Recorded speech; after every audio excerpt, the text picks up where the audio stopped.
Doctora Concepcion Concha Saucedo has mentored hundreds of women in San Francisco over the past 35 years.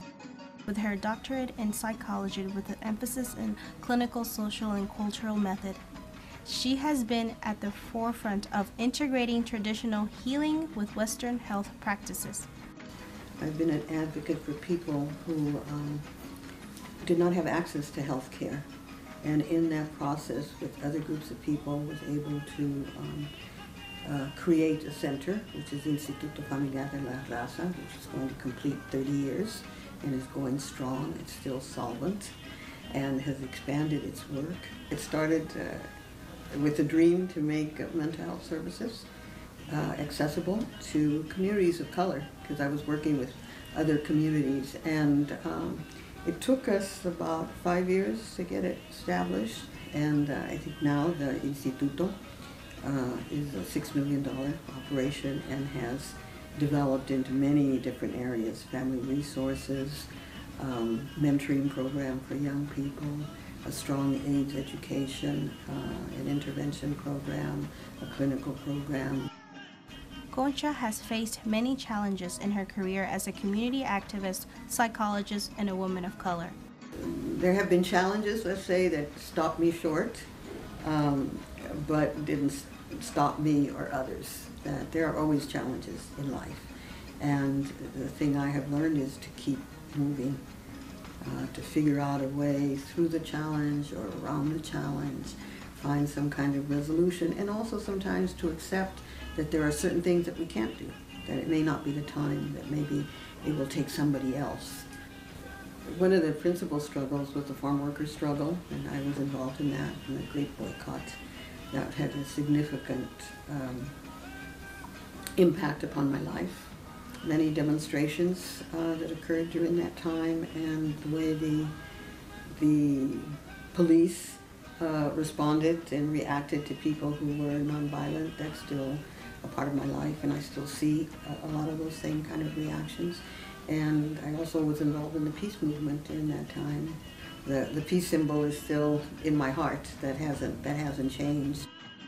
As a strong, intelligent Chicana Yaqui, she models taking back our traditions and creating and advocating healing and empowerment as a member of our community. The other kind of important contribution has been to examine our own spirituality, and in a more traditional way, and reintroduce that, particularly to young people and in the community, so that they have another vehicle with which to deal with some of the problems that they have. I don't think I could have continued the work that I'm doing and maintain the hope that I have if I didn't believe in something that was greater than myself, some greater spirit, some higher power that makes it possible to continue. You know, I pray, and that has seen me through many difficult times. Through her dedications to the physical, mental, and spiritual well-being of Chicanos, Latinos, and all people, Concha learned a great deal from her involvement in the community and working with different cultures. I've gained a lot from the interactions I had with individuals. I've learned a great deal.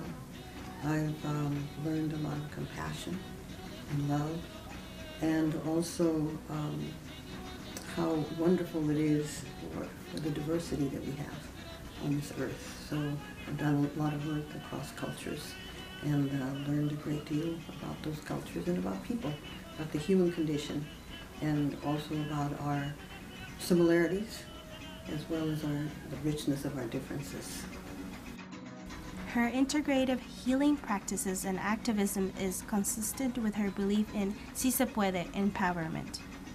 It's possible, even under the most difficult situations, if one keeps just at it. Just don't give up. And to recognize the richness of whatever talent has been given to you, and to use that talent for good and for other people and for creation. You know, this is a creative process.